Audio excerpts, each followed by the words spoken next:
Good morning, everybody. It's so Monday. It's so Monday. I'm glad to see everyone. I hope you're caffeinated, because you can bring our Segas in here if you want.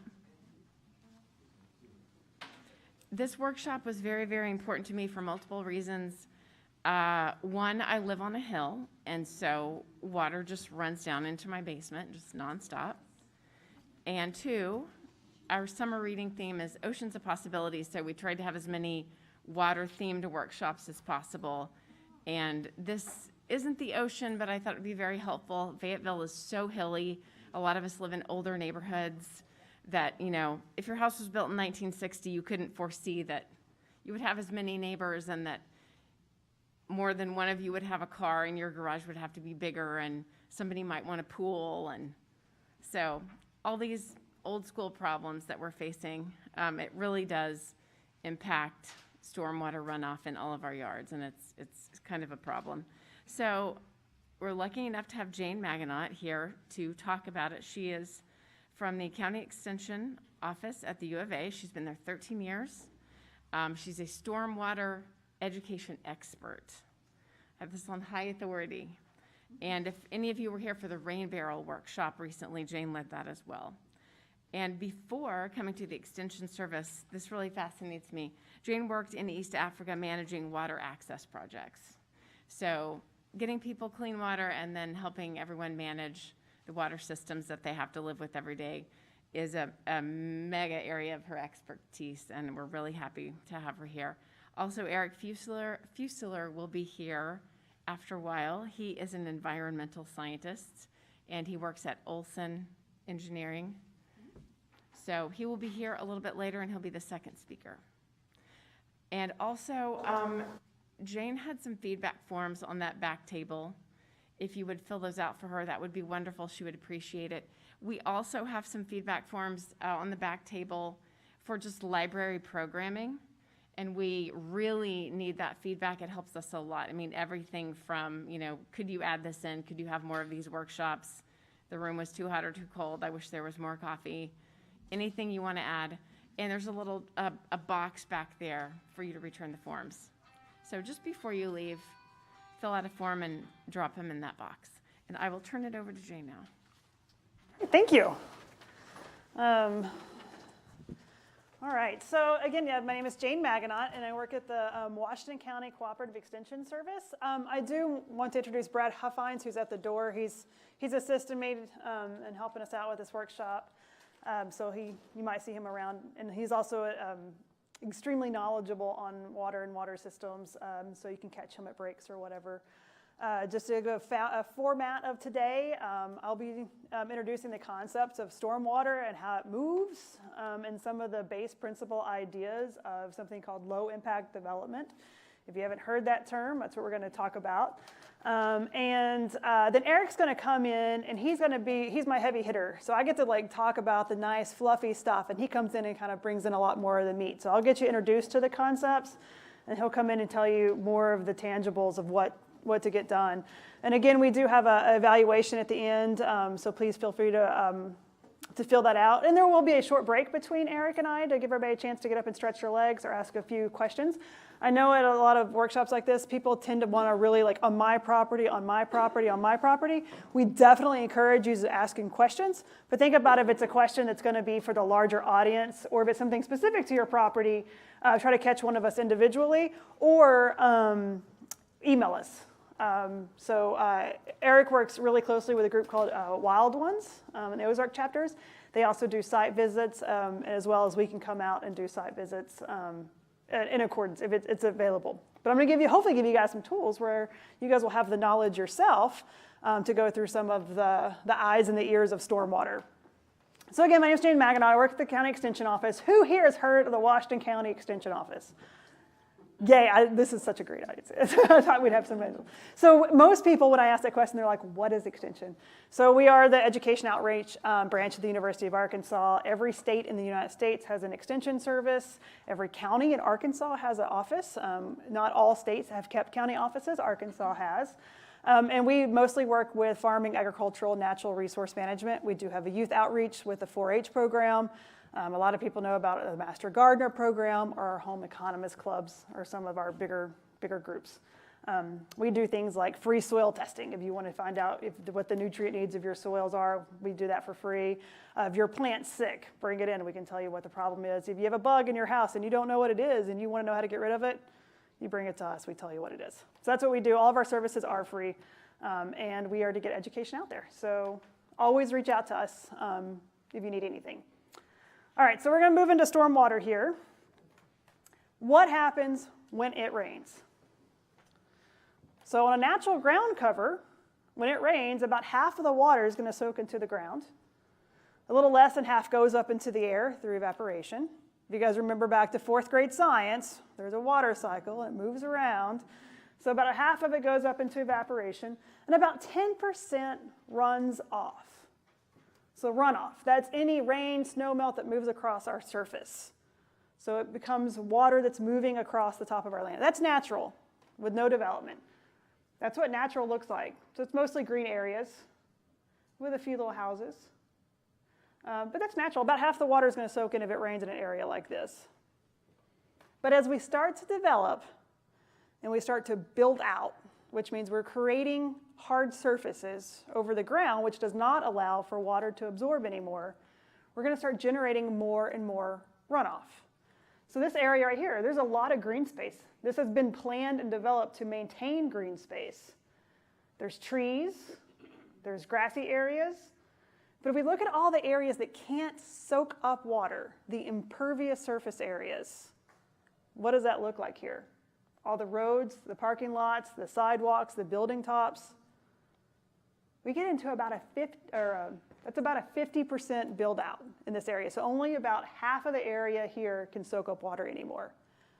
So what does that mean for stormwater? Well, and now at a 75 to 100% build out, when it rains, water is going to hit that hard surface and it's going to start moving. It can't soak in anymore. And it has opportunities for flooding. So what used to be 50% is now down to 15% of soaking into our ground and recharging our groundwaters. We still have a lot of evaporation. Those parking lots make a lot of parking lot puddles. There's still a lot of urban treescapes that we use. But that's going to evaporate up into the air. And about 55% now is runoff. So what was a 10% is now 55%. So we have a larger volume of water moving across the surface. So let's look at Fayetteville, since this is where we are. So this would be 49, and this is MLK. So the library is over here. That's a lot of impervious surface. Check out some of those parking lots. So those are some big concrete scapes that are not soaking in water anymore.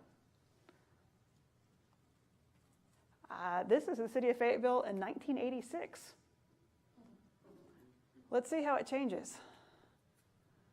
So this is just mostly on the west side of town, even looking. Yeah.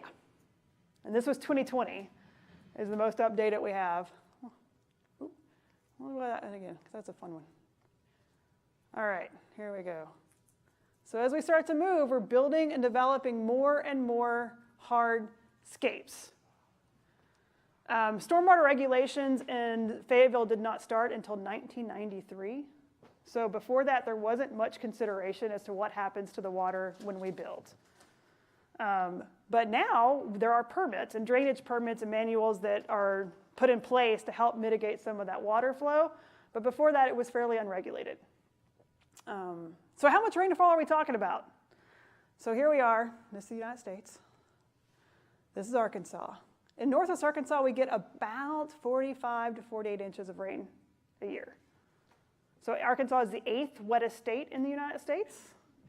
There are, think of the heavy hitters.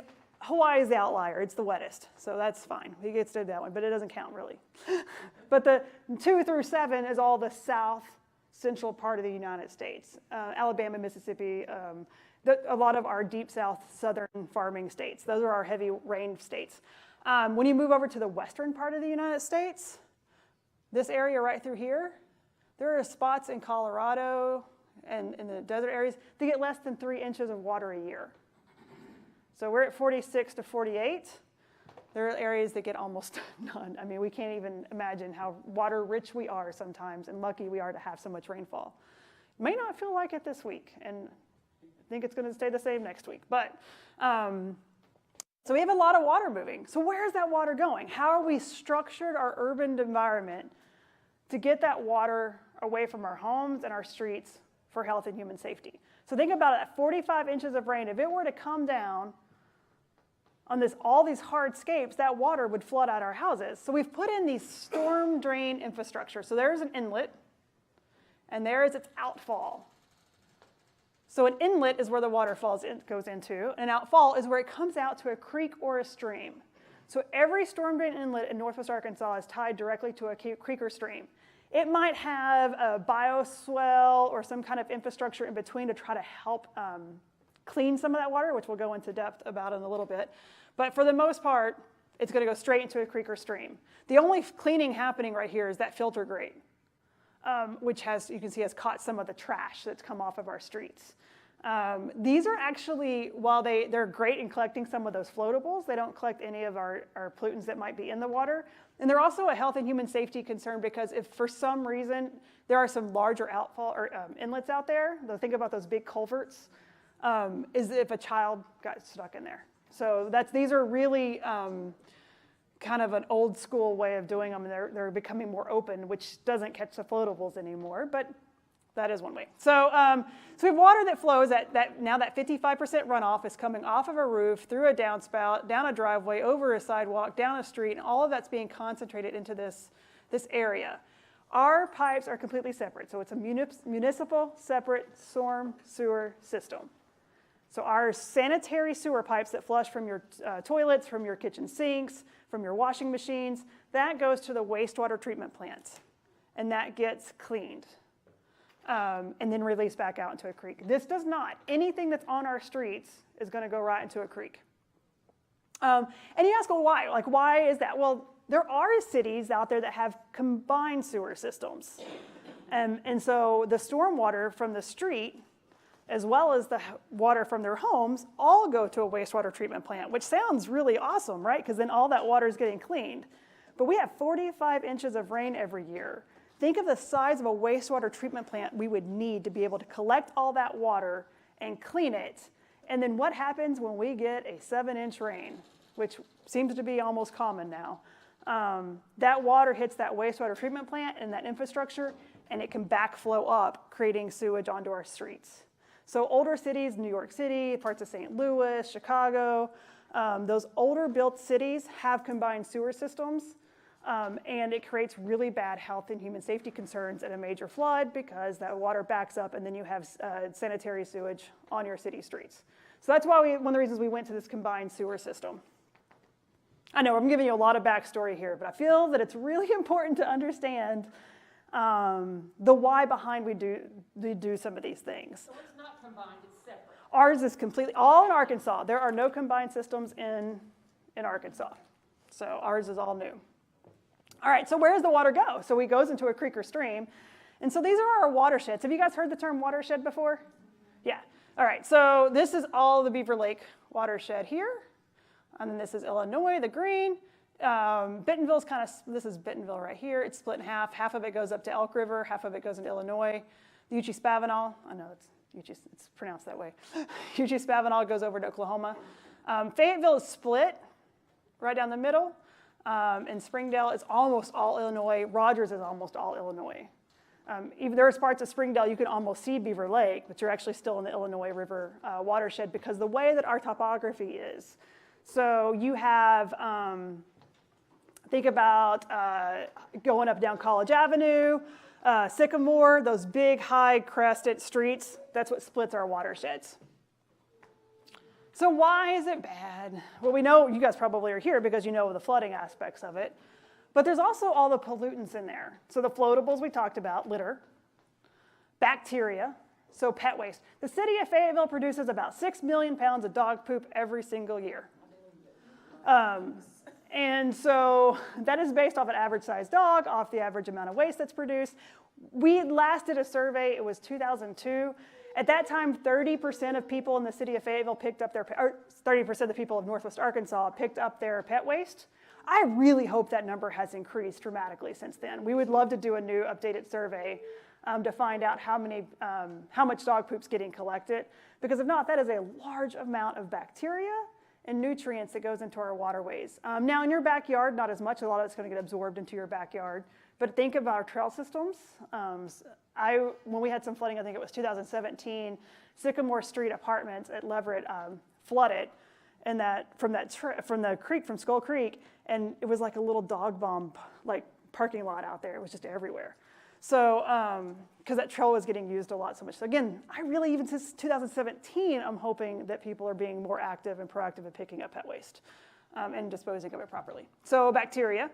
Clear Creek actually is an impaired stream for bacteria. So the EPA has said that Clear Creek, which runs out of Lake Fayetteville and flows over the north part of Fayetteville, down kind of south of Tinytown, and flows into the Illinois River, that creek is an impaired water body for bacteria. The EPA says it's likely if you go swimming and submerge your head in that, you could become sick.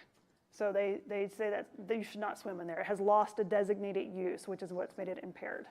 Is that the creek that goes, that 112 goes across? Mm-hmm. That's the one. Yep. Yeah. So it's fine for wading. They say it's fine for recreation for wading, but not for swimming. You should not submerge your head. And there are 3 impaired water bodies in Fayetteville. So, well, 2 that are official. One is Clear Creek, and the other is the West Fork of the White River for sediment. It's too turbid. It has too much too much soil in there, which we're going to talk about. And then the third is proposed, and I don't know if it's been approved yet, but it's going to be Town Branch, which flows in the southern part of Fayetteville that flows into the West Fork, and that one's also for sediment. So that one's under review right now. All right, so pesticides. So think of all the lawns that are happening out there. They're using pesticides or yard chemicals, especially weed and feeds, in an inappropriate manner. They're not using it the way they should be using it. So those are hitting our creeks and streams. Automobile fluids.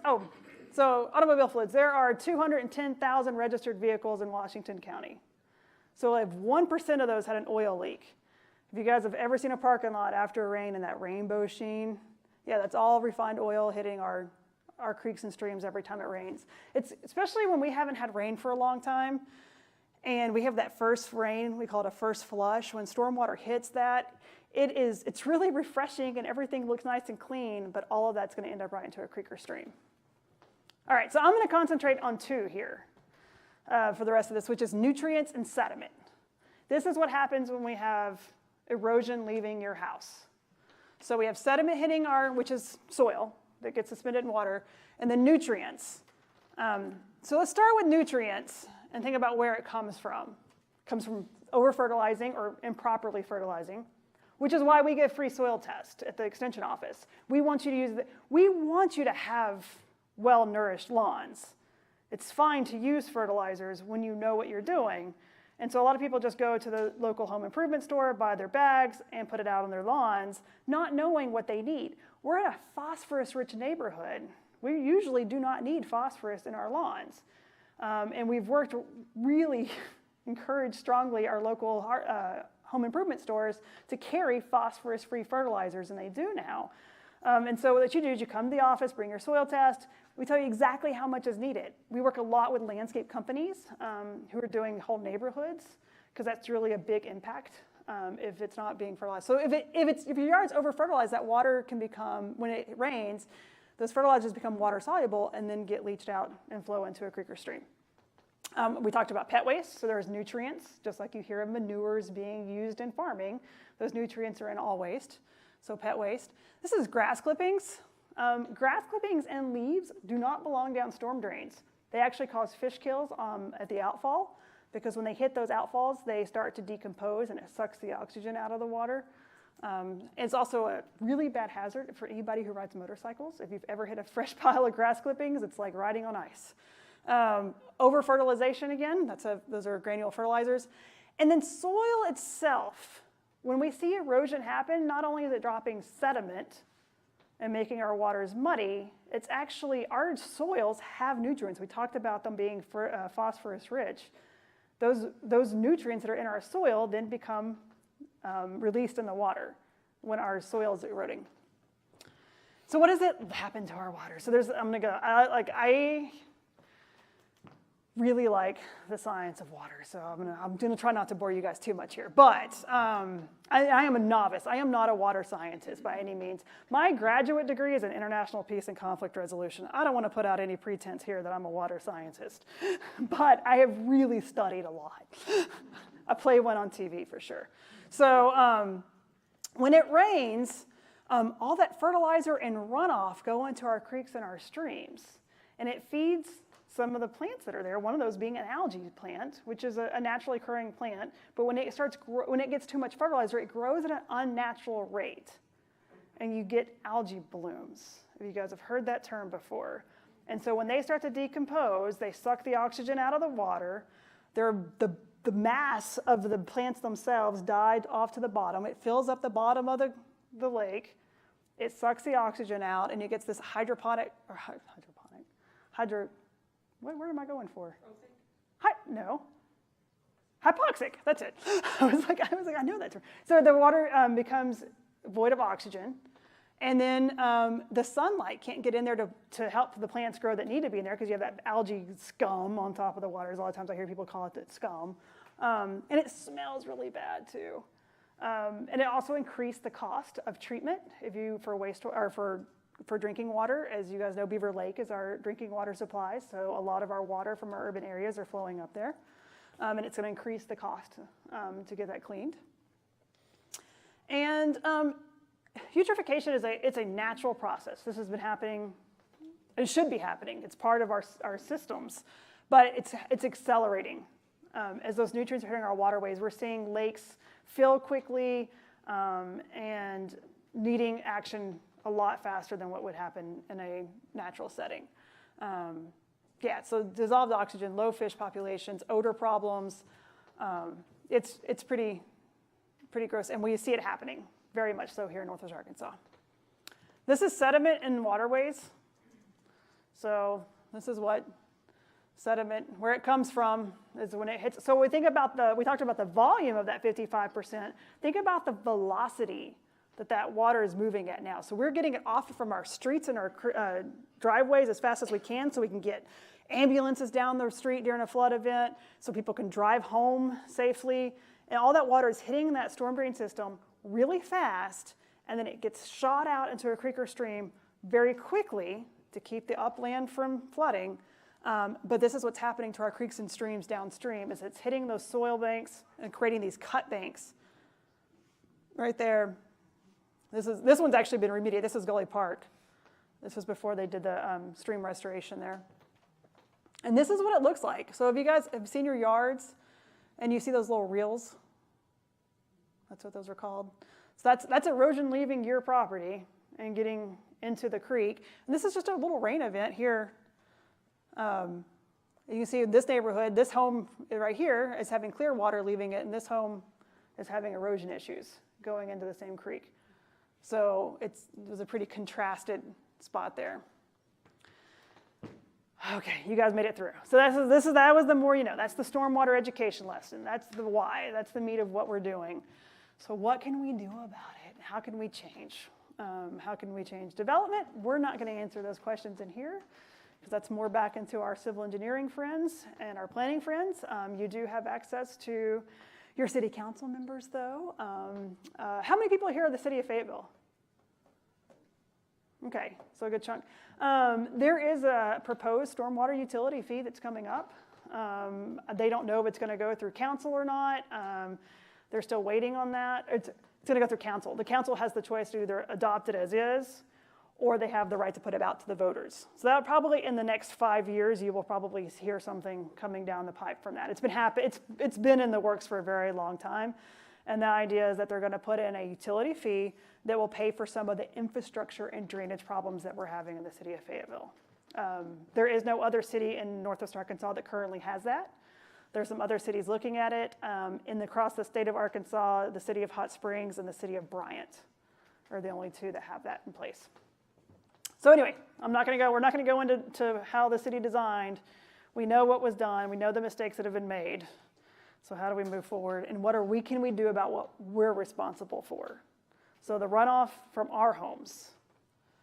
So there's a term, low impact development. How many people have heard that term? Low impact development. Okay, good. All right, so we want to. Low impact development is a way to take runoff, to slow it down, to spread it out, and to soak it in. So we're going to call it LID after this, LID, low impact development. How do we get water to slow down on your property, to soak in your property, to recharge that groundwater that is no longer getting recharged, and how to spread it out? All right, so here's just a few. This is from the U of A Community Design Center. They came out with a book called LID a few years ago. And so just to give you the principles of how it works. So we're going to slow down that water. So we're going to put in, curb guts. You have the right to put in curb guts. I said that backwards. Curb guts in Fayetteville. You'll need permission from city officials or whatever. This is typically trying to get it off of a street or off of a driveway and get it back into a lawn. So if you have a sloped driveway that is curbed, because originally we always were, get rid of it. Get rid of our rainfall, get rid of the rainfall, get rid of it, get it off my property. And so they'd actually put in little bumpers. A lot of times you'll see them on the sides of driveways, especially in steeped areas, to keep it from going into our homes.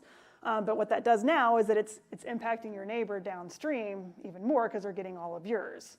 But this is a way you could put little curb guts in there to get the water to slow down. What was that name again? Curb cut. I think I said that 5 different ways, but my tongue tie, but curb cut. And you're cutting the curb. So you've literally cut a hole in your curb. Yes? So in my, on the curb in front of my house, there's someone, I'm assuming it was the city, came in with a concrete saw and cut a slit in the curb. Is that a curb cut? It probably is what they're intending it to be, yes. Whether it was designed properly or not, and that was post-construction, I'm assuming. That was like, you've been living in that house for a long time and they put that in. Yeah, so there's a chance that perhaps there was some downstream flooding that they were trying to mitigate. Well, it was my flooding. Okay. So. If you were having your driveway flooding in from the road from the city because they don't have any collection areas for that process, you can get the city to stop flooding your driveway. You know what I'll do is actually, I did put it in here, but at the end, I think I might have internet access. I'll show you where to put in those complaints. I'm assuming you've talked to the city? No? Okay, I'll show you guys how to make an official complaint with the city as well. I'll use Fayetteville as an example. If I can get access to internet. If not, I'll walk you through it. My talk's going to be a lot about the stormwater that you mitigate. I've asked Eric to speak about how to deal with stormwater you're taking on.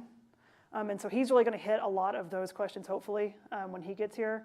Because he's more of a, from the engineering side of things, because especially on areas that are steep sloped, you're getting a lot of water coming in, and we really want to make sure your foundation's taken care of and your home and property are taken care of. And so we'll get to that.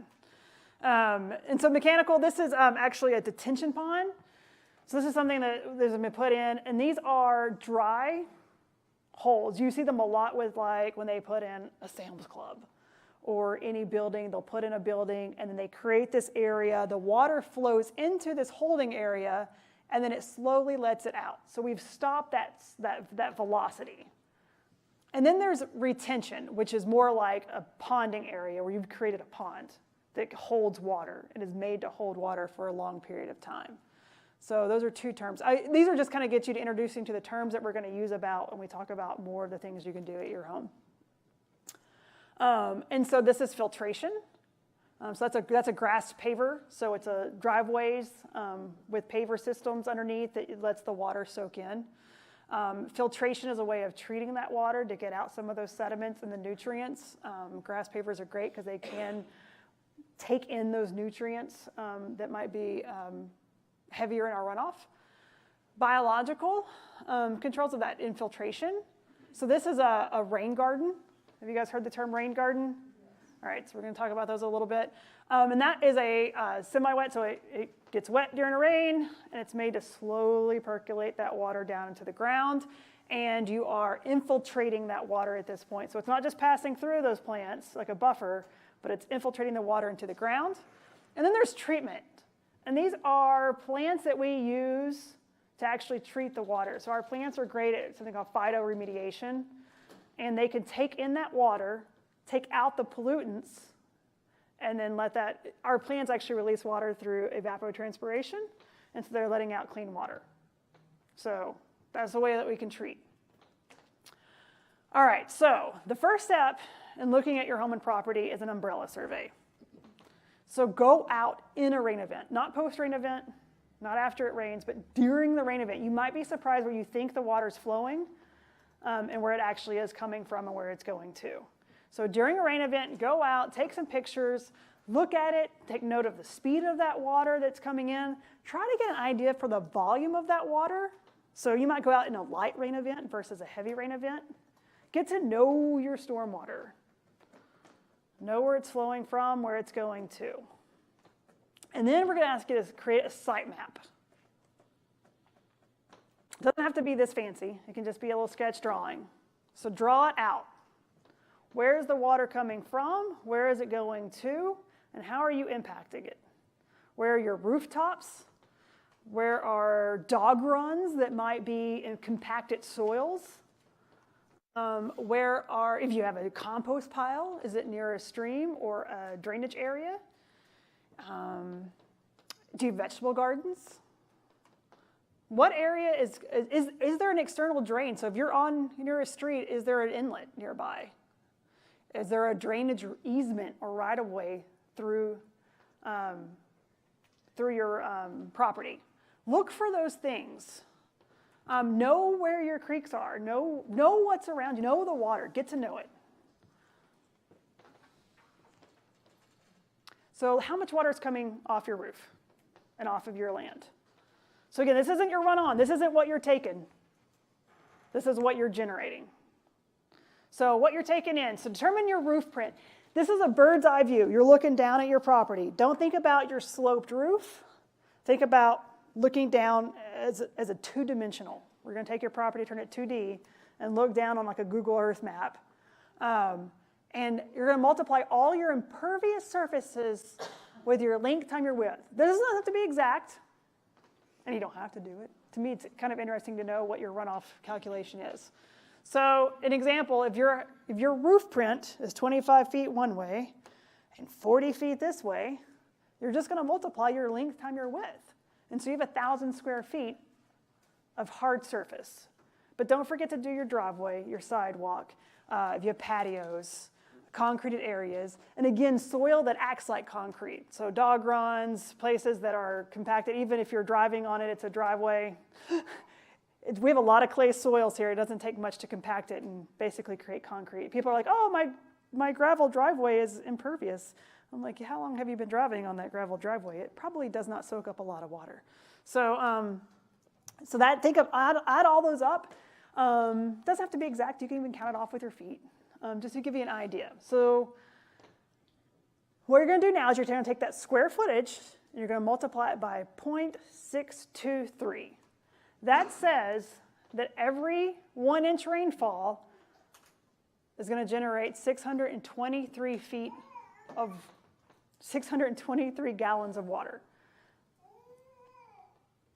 So if I have 975 square foot of impervious surface, multiply it by 0.623, and I have 607 gallons of water after every 1 inch rain. So if it's a 7 inch rain, you'll then take that number and multiply it by 7. I really don't like working with 7 inch rains. I would like to go back to 2 inch rains, but I don't think that's the way we're going. All right, so and 975 is not very much square foot surface. I would bet most of your homes are larger than that. And so as we get to a 3,000 square foot, which is a little bit more typical, because again, we're not looking at your floor space. We're looking, we don't care how many floors you have or how sloped your roof is or how pitched it is. It's really just that bird's eye view down. So 1,800 gallons of water off a 1 inch rain. So it's a lot of water. Assuming we have a 45-inch annual rainfall and a 1,200 square foot home, that's 28,000 gallons of water every year off your one home. So think about your neighborhood. Look around you. Here are some simple solutions and some not so simple solutions we're going to go into. I'm going to orient you. All of my slides will have these 3 indicators. 1, is it inexpensive or very expensive? Is it a do-it-yourself project or is it a professionally done project? And then how much volume of it are we actually going to be able to mitigate on this using this technique? This is called redirecting your downspouts. Super simple concept. Take your downspout and move it someplace else. It probably is directed to your driveway right now, or into a compacted area on your lawn, or it's going into a big washout gully spot. Move it someplace to like a landscaped bed, out to a nice soft grass area, or if you don't have those options, put in something that's going to slow it down when it hits out of that downspout. So it's rushing out of there, emptying probably a quarter of your roof area, coming down that downspout, slow it down somehow. There are some really fancy ones you could do. You could put little water features in there. But that's very simple. We all have a lot of rocks around here. And slow it down. There's even just a simple splash guard you can buy at a home improvement store that's like $1.50. You just tack it right at the bottom, and the idea is that it's just not going to erode that splash gully spot as it comes out of your downspout. Very inexpensive, very much do it yourself. You can also get rid of your gutters altogether and just have that sheet flow coming off of your roof. But that determines, you want to live and enjoy your landscape too, which might not be where you want it to go. Rain chains, inexpensive, do it yourself.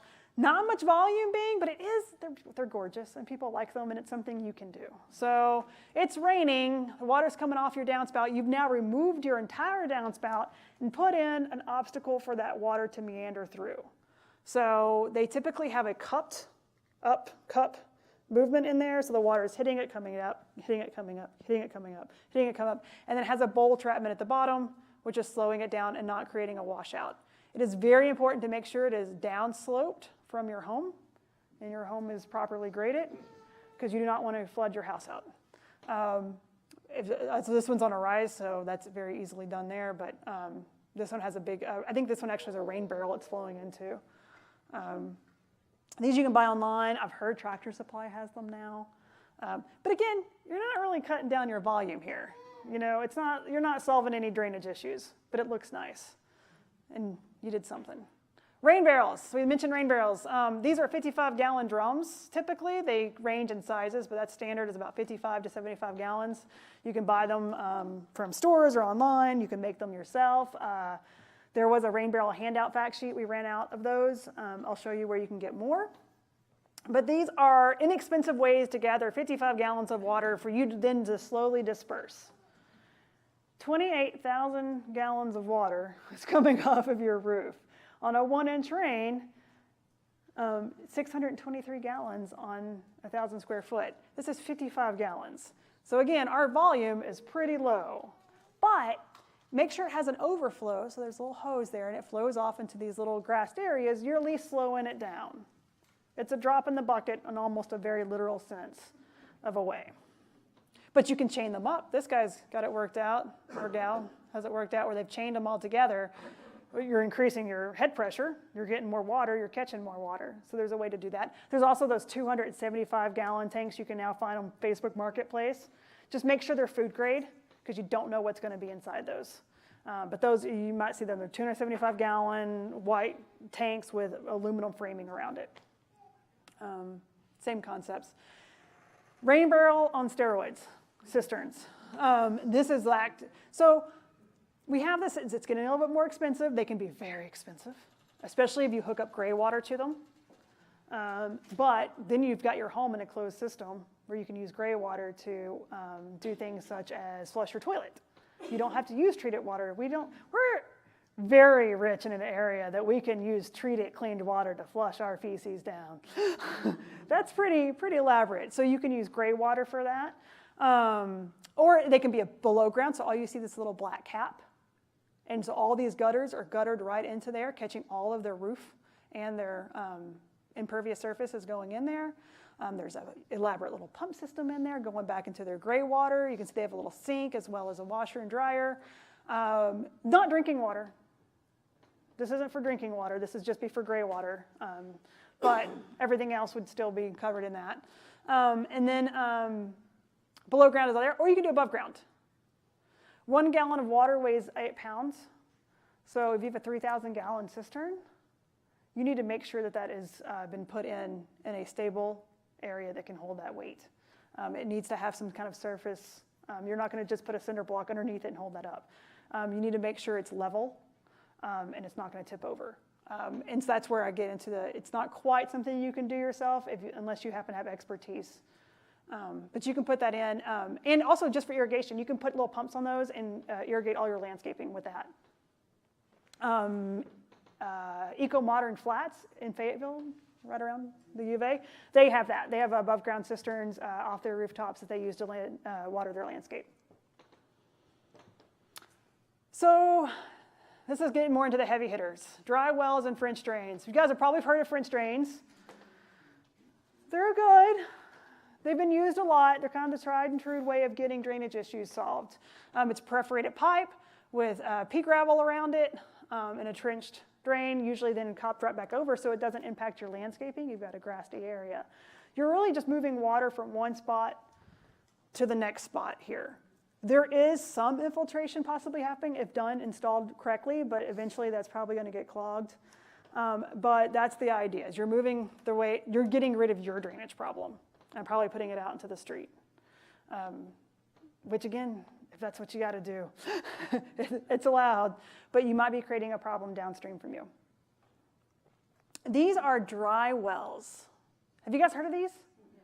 So their dry well it's a French drain, but instead of it being horizontal, it's vertical almost. So you're really trying to get it to soak in that one spot. It takes a large amount of digging if you have the capacity to do that. If not, this is where it gets into you're going to have to move into a professional. Even have them come dig the hole. These are I've seen them with 35 or 55 gallon trash drums. It's not going to hold a lot of water. Cities do these on very large scales. And so you're not going to be using a 4,000 gallon drain, but it could be something that is you can buy online and have brought in or order from a home improvement store. And these are perforated, so they're holes. So you have a big hole. You have, again, usually there's a liner, a sediment liner. This one I think almost looks like a tarp. It should be just a filter fabric that is keeping the sediment from washing back into that gravel to keep it pervious. Treating the soil around it, amending it to make sure it can permeate to get it started. Pea gravel it in, put that trash can there with all the holes, and let the water go. It's piped this one's going from a downspout underneath your lawn, so you wouldn't see it. And then again, you have a little inlet there for cleaning and checking the water at the top that you'll see. So it looks like usually like a little slitted drain on the top part. But then there's this whole storage area there that takes the water and then lets it slowly filter back into the ground. So back to our infiltration, our volume, depending on the size of your dry well, it could be quite large. Downfall is that, if this gets clogged, you're going to have to unclog it and fix it. It needs to be installed properly. And then also is that if it gets filled, make sure you have a backflow overflow. You need it somehow or other that gets filled and it's coming. Again, our rains are starting to become extremely heavy more frequently. So you need to have a way, if we're getting one of those 7-inch rains, a way for that water to escape. Yes? How does one unclog it? Right, exactly. So you'd have to dig it out and clean it. Dig it out and clog it? Mm-hmm. Yeah, which, if installed properly, should never clog. But was it installed properly? I don't ever trust people. I don't know. How do you know if it's clogged? That when it rains, it falls right back out. It's the water. That's a little check spot right there, so you can pull that off and look at how water. Say you had a rain event, you go back and look 48 hours later, and that barrel is still full. It's clogged. Well, you take the top off? Yeah, that's an inspection point. It's above ground, so it's like a little. You can mow over it. Usually, they're usually surface level. It's. Open it, look in it. Mm-hmm. Yep. Yeah. Is that also the overflow? It could be. Yeah, you'd probably look like a fountain. It depends on how it's put in. If it's down slope from your home, yes, that would work as an overflow. If it was any type of upslope, it would come back. I bet that pipe. So, Rain gardens, love them. So these are a way to catch the runoff from your homes, down your downspout, across your lawn. You don't want it right next to your house because it can cause foundation issues. You're collecting water and letting it soak in, so you want to pull it away from your house a little bit. Putting in native plants to help those roots soak up water. And again, we talked a little bit about phytoremediation and those plants being able to treat some of the contaminants coming off of your roof.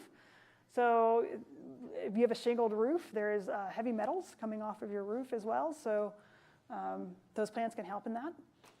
This is not just digging a hole in the ground and putting plants in. It is a process. There are lots of resources online on how to build rain gardens. Take a look at it. If you still have questions, we have a website of a page on our website that's dedicated to rain gardens and more resources. So I'm not going to go into that in very much detail, but it is you dig it out, you amend the soil to make a bowl shape so it is depressed, and then you fill it back in with fill material that can percolate that in. Diversion berms. This one's actually very easy, very inexpensive, and creates a ton of water capture. So this is what we call a keyhole berm. This is from a company called Terra Firma out of Maine. And he's actually an old extension agent that has retired and created a permaculture business for stormwater from urban areas. And I love his stuff. So this is a keyhole drain. So that's the gutter. That's the splash guard I mentioned. This is dug out about 2 foot. All these little circles have been dug out 2 feet to let that water hit that. It's going to fill that hole, flow over, fill that hole, flow over, fill that hole, flow over, fill that hole, flow over. And then these are landscaped with native plants. So this is a brand new planting, but now this is probably several years old. It probably looks very kind of bushy, but those roots are keeping all that soil in place and not letting that water flow over. So yes. Is that Keep downhill pointing people. then? Yes, exactly, right. Right, so this is just from his already sloped, probably yard from his home. And then this is the same from a different angle. So you can see it hitting that hole. You just can't see it as much, and there's the plantings there. And then this is the same concept, but they're little berms. So this is a parking area or off of a street. And then what's happening is you're just creating little dams of vegetated swells to keep that water in place. I often recommend using sometimes sandbags before you do all the heavy lifting of work. Keep them in your bags just to put them in there to see the size that you need, and then you can move them around later. It's I wonder if a berm would work here. I don't know. We'll go buy a few sandbags or fill some sandbags, put them out there, and then watch that water go after a couple of rain events and see if the size of your berm was able to slow down that water. These should be, now that they're vegetated, they should be taking in a lot of that water and not just moving it to the sides. But Channels lined with anything? they're not lined, but they are amended soils. So you dig out our native clays and you add things like compost or sand or types of topsoil that it's a little bit better to be able to percolate that soil in, that rain or that water in. All right. Hydrologic. Who here speaks German? All right, nobody. Okay, good. So I can pronounce it however I want. So this is I am so excited Extension. So Extension is a fact-based, research-based organization. We're not going to come at you with something we haven't done the research on because we don't know. But with OSU, so Oklahoma State University, which does have a permaculture and low-impact development center as part of their extension, not that I'm jealous, but they do. They have come out with a new fact sheet called Hydrologic, and it's taken this old adage of taking decaying logs and creating these berms. So they have done a fact sheet on Hydrologic and turned it into a stormwater mitigation tool. So these berms, so this is their house. This is a sloped area. So they've kind of created these hugel terraces to maximize the amount of water they're infiltrating in there. So they have, this has not been landscaped yet, or not planted yet, but it has been landscaped. So they've got these dead logs through here, covered with soil, compost, twigs. It's a little process. You can Google this and find, Google the hugel. And then it'll show you how to do that. And again, this was a design from Terra Firma, my friend up in Maine. And that gravel helps, again, it helps create places for that to absorb. I'm putting this back into it. It's a pretty expensive, and you might want to bring in somebody with some more technical knowledge, especially if you're terracing large land slopes. But you could probably mitigate a lot of water coming off with things like that. Oh, and then also is to make sure, when I asked if there was any issues, they said, some people have been putting these with the slope of their land. You actually want to put it contour slope. I mean, the idea is you're catching the water as it goes. You don't want it to just ride side by side with the water. So as you can see from a side, you're just looking at one little hump there. Think of like a rain garden. So these are two different ways. You can do them, kind of dig them down a little bit to kind of get them set more, or you can lay them on top. I think especially those with a lot of fast erosion, it probably is wise to set them in a little bit. And then eventually over time, these decompose, and if you create it kind of a permanent ridge line in your landscaping. It's like a rain garden. It works the same way as a rain garden, but instead of it being a depressed bowl to hold that water, you're creating these berms that are contoured to our slope. Yes? And so the tops of those berms gets planted, but there's not much concern about the wood itself, like depleting nitrogen from the soil? There is, yes. So that is right. Yeah, as an issue. So as that starts to decompose, it will deplete nitrogen from your plants. So you actually want to look for things that aren't going to take a lot of heavy feeding. Again, natives tend to be what would be planted in here because they don't require a lot of heavy feeding. Am I making lots of noise? I don't know. All right, so dry creek beds. And these are, you guys on Mount Sequoia have seen these in use. This is probably the most used water mitigation because, again, you're getting a lot of runoff from your neighbors and you're trying to get it to pass through. But this is a creek that is not made to hold water, but to let water pass in a designed channel through your property.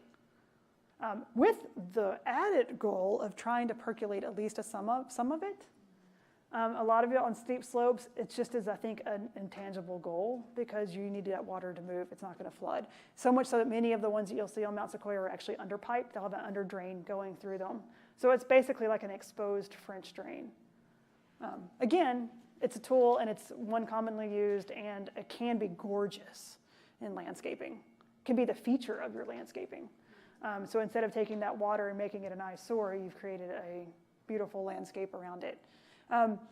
Volume, it completely depends on how much you're able to infiltrate. And that's, if you're using your landscape fabric versus a filter fabric, you want the water to soak down as much as possible, but the more you want it to soak down, that means the more amending you have to do at the installation part.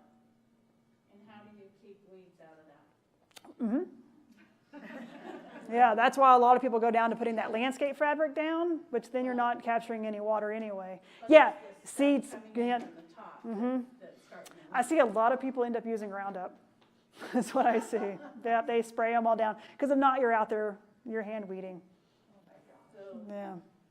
So goats, goats, stay in the channel. Stay in the channel. If it's a wooded hillside, you don't disturb the trees. If it's a heavily wooded hillside with a lot of water coming out, you don't want to cut trees or how do you? No, this would definitely be lawn landscaped. I would say for a hillside, it probably would not work because also you're digging down to amend those soils and you're cutting tree roots to do that. I would not ever recommend removing trees for water.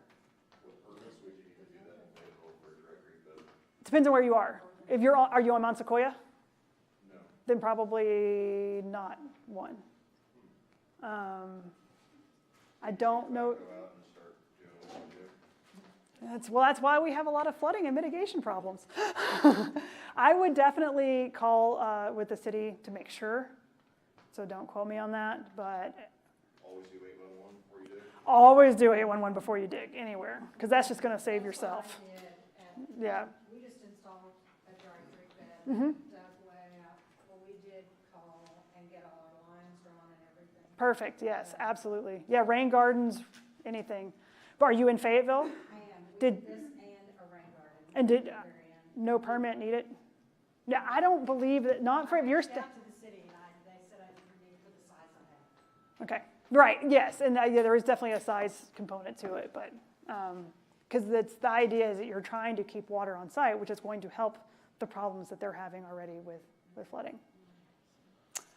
Terrace Landscapes, this is obviously very expensive.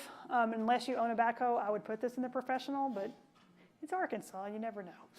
But we have a lot of stones, native stones. It's an old school, but it works. Keeping that sloped soil and then creating berms. It is important not to plant right up to the edge or fill right up to the edge. This one I use as a bad example because you see how the ground is been mulched up over. So if you're having erosion or slope coming down, you're probably going to have washout here, and it's not giving the water a chance to soak in. It's just running it. It's going to run off if it's running across the surface. Here, where you can see that the plants are kind of below the wall, that's going to catch the water and give it a chance to soak in more. So, porous pavers. I love and hate them. They are definitely not something you're going to tackle yourself. And you definitely need someone to put those in properly, because if not, they just become concrete pavers if they're not maintained. And any way you can break up your landscape to get rid of the concrete, I would appreciate, like that's the goal. You know, again, if you're driving on it and you have a bad driver that keeps driving down that grass strip, not much is going to happen there. But if it's maintained and installed properly, again, these have underdrains, these have rocks, there's a very special formula of aggregate you need to use to be able to drive on. However, for your patio that you're not going to be driving on, these are very much an option. And that gives your patio a chance, but they're expensive to put in. So it's a trade-out. If that's something you're interested in, again, I can get you more information. But Do you mow that then? Yeah, they do have some that are mowable. A lot of times that they're used as parking areas. The University of Arkansas has one used as a parking area. I think Methodist Church on Dixon has a little grass paver area. And I know that they have to mow theirs. So, yeah. So you have to ask, are these LID options right for you? Do you care about a return of investment? Is it something you're trying to do to save money? Not a lot. Probably not a lot, unless you really are trying to get off the grid back to the cisterns and saving on our water bills. Our water is really cheap in Northwest Arkansas compared to most places. So it's usually not something that's going to give you a high return. Will it solve the problem that I'm having? Are you doing this to solve a drainage problem? Is it going to solve your problem? And how much are you going to put into it if it's not? What are your water needs? Don't put it in rain barrels if you have no use of those rain barrels. If you're not going to use that water later, you just have full buckets of water that you then have to maintain to keep mosquitoes out of. So volume, how much water are you calculating? That's back to finding out. Don't put in a tiny rain garden and think you're going to shed all the water off of your entire rooftop into that rain garden. That rain garden's not going to hold. It has to be designed to spec. And then maintenance long term. Who's going to be doing the weeding on that? Who's going to have the chance to go back and make sure that those aren't clogged? I will use the Fayetteville Public Library as an example of this. They put in a lovely water catchment system. This is generations ago when they first built this building. Before the renovations, they put in a water system, put in a catchment system, and they were going to irrigate out of that catchment system. Well, maintenance contracts go from one person to the next person to the next person. We came in to check on the maintenance of the system, and the landscape company that had the current contract had no idea there was even a catchment system here. They didn't even know. So, because that got lost in translations from down that maintenance line. All right, so this is our website, knowtheflownwa.com.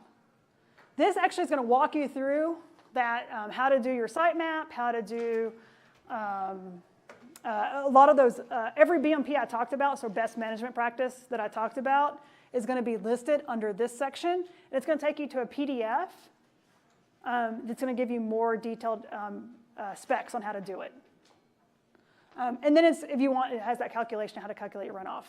On this website's also our publications page. So if you want to find how to do a soil test, how to build a rain garden, how to build a rain barrel, those things are all in our publications, which if you go to that website, on the top there's a search bar, and you can search out whatever term you're looking for, and that gives you the University of Arkansas's information if we have it. I will say most of my low-impact developments actually exported to other extension services that have more research done on low-impact development. And so that is me, and that's my contact information. You guys can email me, phone call, office number is there. I am out of work. I'm actually going on vacation starting tomorrow, so I'm out for the rest of the week. But other than that, you can contact me. And then I did want to comment just back to that, making a complaint. I don't know if I am logged. Let me see if I'm logged into Wi-Fi real quick, and I'll show you. If not, what you can do is go to the City of Fayetteville's website. All of the local cities will have, yeah, I'm not hooked up. All the local cities will have a way to complain about stormwater issues. So no matter what city you are, pretty much if you're in Northwest Arkansas, they should have an avenue of how to complain about stormwater issues. Most of the time, the answer is going to be, we can't help you. That's the way the rules and ordinances are written. And so there's some push to try to get them changed. So just so you know, but there is an official complaint form. They have to have that on site or on their website or available to you. So even if you guys email me, I can probably direct you to your specific city's complaint process. Usually it's an anonymous form. The city of Bentonville will not let you do it anonymously. They want to know who you are because they want to follow up with you. And so you go to the website, look up, try to Google, search their website of something like, complaint process. It will probably be hidden down with like, water, trash, in their departments, put that in there. For the city of Fayetteville, it's Alan Pugh. He won't care if I give you his name. That's his job. Alan Pugh. He's Alan Pugh, P-U-G-H. He'll love me. I'm sure you have. That's his job, though. He is the stormwater person. That's what he gets. He knew what he got when he took the job. And so he's a civil engineer and works with stormwater. And so if there are drainage issues, that's the first point of contact for the city. And again, likely going to tell you there's nothing we can do about you, because if it's on your property, it's out of the city's right of way. That's what they'll tell you. Yeah. So if it's coming from their thing, that's an issue. He'll come out to your site and take a look at it and start you from there. It's a process, but yeah. Mm-hmm. Do you have to get permission to put in your own curb cut? Yes, to put in a curb cut, you will need, I would suggest calling from the city. There are some cities who just do not allow it at all. Can you ask Alan Pugh about it? Yeah, and Alan said you do. You call Alan and he's the first point of contact. Yep, he's the one. What is his phone number? It's 575, and I can't remember the last 4 digits right now. Actually, Brad's going to Google it real quick. If you Google it, it's right there. And he, again, he'll help you out. He's real. Alan is used to hearing complaints. That's part of his job. But again, he also has access to resources or direct you to resources that might be able to help you. Those that are in the Illinois River watershed, right now they have some funding for low impact development installations. I don't know how much that's on private property they can put in, but that is an option. Well, I do know that it's the Fayetteville Transportation Division that the stormwater is part of. It is. It's engineering. So you have stormwater's tricky because you have the I've been to the website and it's the transportation. It's under the transportation, right? And the number is ready 575-8228. That's right. Do you want Alan's? Do you have Alan's number? 8208. 8208. Yeah. So Alan Fuse is 575-8208. And that'll get you directly to Alan. Again, he's an engineer. He's in the engineering department. So his job is the design, the planning, the maintenance, and the inspection of our storm drain system. And transportation, they're responsible for the actual physical maintenancing of them. He's the design side, and then they're the actual, like if you have a clogged storm drain that has probably gotten debris in there, transportation's the one who comes out and cleans that out for you. Yes. On the street where I live in Fayetteville, we're currently getting new storm drains. The whole street's been destroyed to do this. Where are you at? Just curious. I'm on Stanton Avenue. Okay. And so I just as with now, I want to know what we could do before they get everything finished and a new road poured, Mm-hmm. Yeah, they actually, that was part of the bond process. Yeah. I don't think these men out there working are going to be able to help me with this. No, I would call Alan and talk with him for sure. Eric, if you want to go ahead and get hooked up on. Yeah, so there are avenues. It never hurts to ask the question. I don't think, and no one's going to be upset that you called and say, I'm getting flooded, and I think you have something to do with it. They're just going to ignore you, which is what happened to me. That's when you become persistent. Yeah, you can try, right, exactly. So, that's the end of mine. Again, we're going to take a 10-minute break. Eric's going to get set up and talk about this. So this is Eric Fiesler and with Olson. That's my computer. Yeah, you can take Well, I don't see a place for it. USB. It's going to be on the adapter. It's probably where the. Hold on. Thank you, Jane. Thank you guys. Yeah, thank you. So, what you got? Yeah, we're going to do a 5-minute break, and then you guys can be back, use restrooms or whatever.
All right, well, my name's Eric Fiesler. Work for a company called Olson. We're an engineering firm here in Fayetteville. One of the things we do design is stormwater type projects for local cities, city of Bentonville, whatnot. But I'm also mostly here to represent an organization called Wild Ones Native Plants Natural Landscapes. We're a volunteer nonprofit organization. It's been around for more than 30 years. We have a local chapter here in Northwest Arkansas called the Ozark Chapter. Nationwide, we have over 72 chapters plus 23 what we call seedling chapters. These are the little chapters that are trying to get started and haven't become fully chartered yet. Currently, I mentioned our only chapter in Arkansas is the Ozark Chapter. We have a little over 90 members. Our goal is to promote the use of native plants in the landscape environment and try to teach people how can you incorporate more natives into your gardens and landscaping, and how can we landscape things to be more environmentally friendly. We provide monthly educational programs on the first Thursday of each month. These are free and open to the public. The last one we had in June was right here at the Fayetteville Public Library. Dr. Westerman from the U of A came and gave a program on butterfly behavior and ecology, which is awesome. You can view that program and all of our other recorded programs on our YouTube channel. I encourage you to go to YouTube, type in Wild Ones Ozark Chapter to find that. Our national organization also has its own YouTube channel. You got to type in YouTube or Wild Ones channel. If you just type in Wild Ones, you get all kinds of different results on YouTube. But the Wild Ones channel, we have everything from webinars given by Doug Tallamy to all kinds of other leaders in the natural landscaping movement. Nationally and at our chapter level, we both offer quarterly journals. All of our issues are free and open to the public. You can go on our website. You can sign up to get on our email list, and I'll give you our contact info in a second. Each one includes all kinds of great articles on the use of native plants in landscaping, as well as news and announcements of what we have going on in the region. We also offer free consultation services to people who live in Northwest Arkansas. If you're needing to know where to get started, or maybe you have an invasive species, you just don't know what it is or how to deal with it. Maybe you're just wondering what will grow in a certain part of your yard, given the sunlight, whatnot conditions. Go to our website, that's ozark.wildones.org. There's a tab up there called Free Consult. You click on that, and that'll take you to a page that'll have a link that you go fill out a Google form. That gets sent to our team of volunteers, and somebody will reach out and set up a time. We send people out in pairs. They spend a maximum of 1 hour out at your site, and then they'll go back and type up an email just with all the recommendations and list of species that you can use to get planted. So far, since we started this in 2020, we provided this service to over 50 homeowners, including one HOA and even a school down in Fayetteville. We're working with help them get more native plants that are going to have more of an educational value as well for their science courses. And if you want to join, members.wildones.org/join. You can join for as low as $25 a year. That's our base level membership for those our students or limited income. The next level up is $40 for a household. That gets everyone in your household a membership, or 2 adults and however many kids you have. Okay. Yes, this one? Okay, sure. Sorry. Oh, my name is Eric Fiesler, E-R-I-C, then last name F-U-S-E-L-I-E-R. Thank you. Yes, ma'am. And I'll have my contact info up later, too. All right, so rain gardens. I'm going to kind of focus or kind of expand a little bit on what Jane had talked about, go into a little more some of the specific techniques she discussed, and kind of go into how you could go about constructing one of these on your own if it's within your capabilities. But Jane already talked a little bit about rain gardens, but I'll just kind of rehash or kind of go over it just briefly a little bit. What are rain gardens? Well, these are these shallow constructed depressions that have been planted with deep-rooted perennial flowers and native vegetation. We strategically locate these to capture runoff from impervious surfaces. After a rain, water comes off that impervious surface, whether it be a parking lot, driveway, the roof of your house, whatnot, fills with a few inches of water after a rainfall. This helps to slow down this stormwater and gives it more time to soak into the soil. So allows for more time for soil infiltration. I'll go into a little bit here later on about how that helps improve the quality of that stormwater. So what are the benefits of rain garden? They can provide localized flood control. They reduce the flow intensity of creeks during storm events. This is because as this rain is falling on the landscape, and Jane might have gone into this, I showed up a little late, had it wrong on my calendar. I thought it started at 11. I apologize. So if I cover some stuff, it's just going to be a little bit of a review for y'all. But the more water that's allowed to be slowed down, stored during these rain events, less of it's being transferred to a storm drain into the nearest creek, and so these flashier flows are reduced that way. It's more time to infiltrate into the soil. So that what that does is that helps reduce erosion downstream.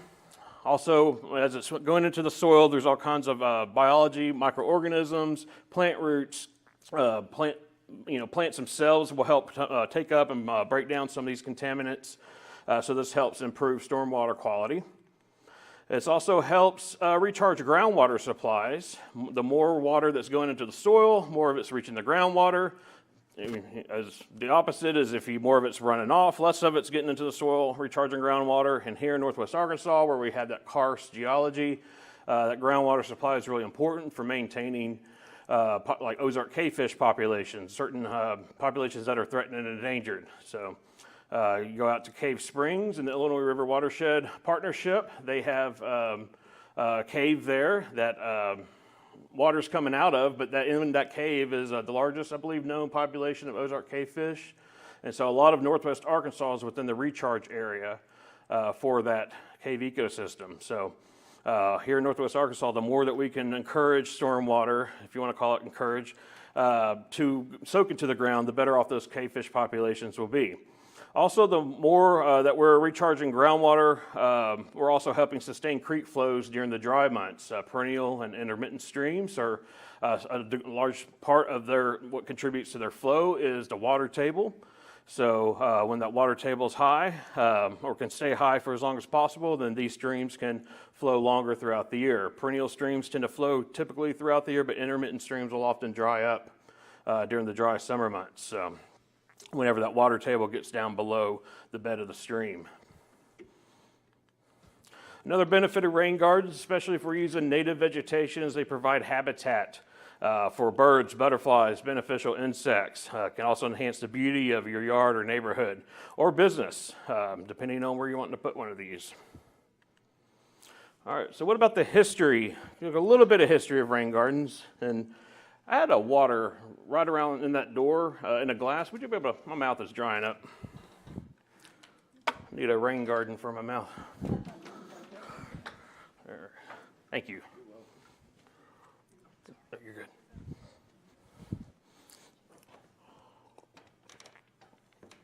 All right.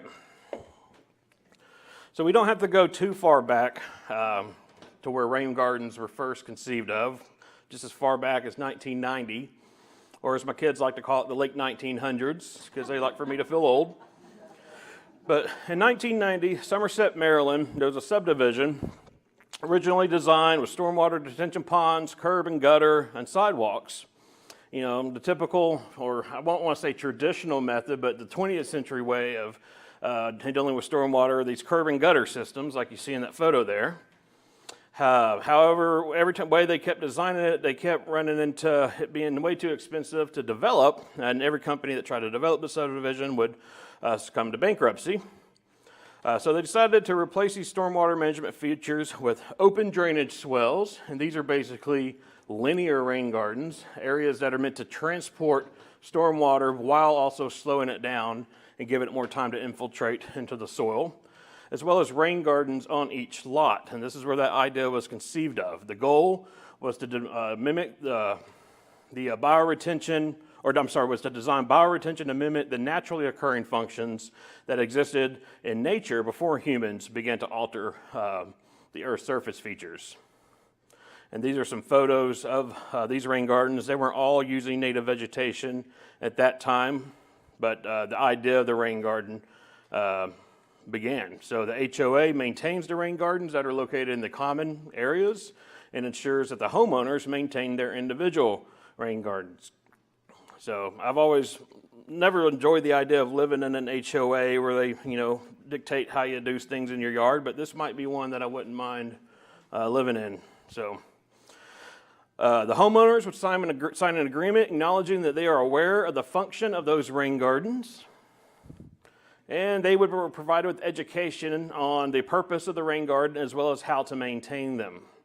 So that way they're not just handing these over with requirements of you got to maintain this without telling them, well, what I do.